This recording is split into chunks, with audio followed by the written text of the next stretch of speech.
তো মসজিদ তো এরকম জমিদার বাড়ি দেখছি, পুরানা পরে রয়েছে, অমুক বাড়ি দেখি, মসজিদ পরিত্যক্ত মসজিদ তো দেখি নাই।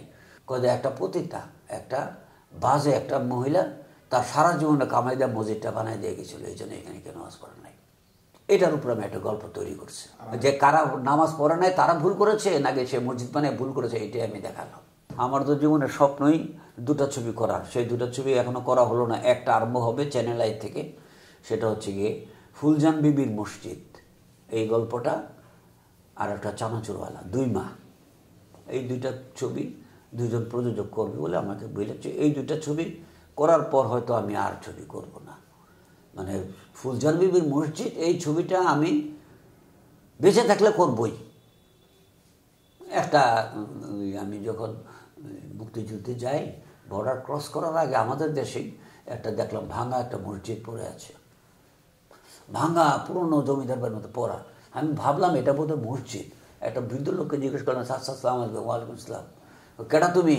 কয়েছে আমরা চিনবেন না, আমি যাইতেছি ট্রেনিং নিতে। আপনার একটা কথা জিগামো। যখন বুঝে দিন আমি একটা কথা জিগামো। কী কথা জিগাও? আমি বললাম যে এইটা কি? কয় যে এটা একটা মসজিদ বাবা। তো মসজিদ তো এরকম জমিদার বাড়ি দেখছি, পুরানা পরে রয়েছে, অমুক বাড়ি দেখি, মসজিদ পরিত্যক্ত মসজিদ তো দেখি নাই।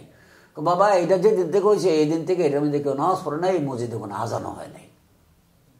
200 বছর আগে শুনছি এটা বানানো। কেন হয় নাই? কয়ে একটা পতিতা, একটা বাজে একটা মহিলা তার সারা জীবনে কামাই দেওয়া মসজিদটা বানাই দিয়ে গেছিল, এই জন্য এখানে কেউ নামাজ পড়ে নাই।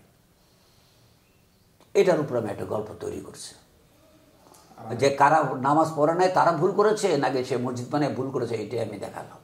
আর একটা হচ্ছে কি 2 মা, এটা কমার্শিয়াল একটা সুন্দর বাণিজ্যিক চলচ্চিত্র, কিন্তু এটা শুধু বাণিজ্যিক না, সব দিক থেকেই মানে সমর্থিত হবে। মানে চানাচুরওয়ালার নাম লিখেছিলাম একটা দুটো, একজন জজ, একজন ভিখারিনী। এই রেলওয়ে স্টেশনে ভিক্ষা করে, আর একটা জজের বাচ্চা হারিয়ে যায়, ভিখারিনীটা পেলে বড় করে। ওই জজ এসে প্রতি সপ্তাহে স্টেশনে বসে থাকে, একদিন আমার ছেলেকে পাবো। শিশু ছিল, ওই চানাচুর বিক্রি করে জজ মহিলাকে চানাচুর খাওয়ায়। ওই জজ মহিলা গিয়ে ওই ছেলেটাকে খুনের আসামি হয়ে কাঠগড়া যায়, মা তখন জজ।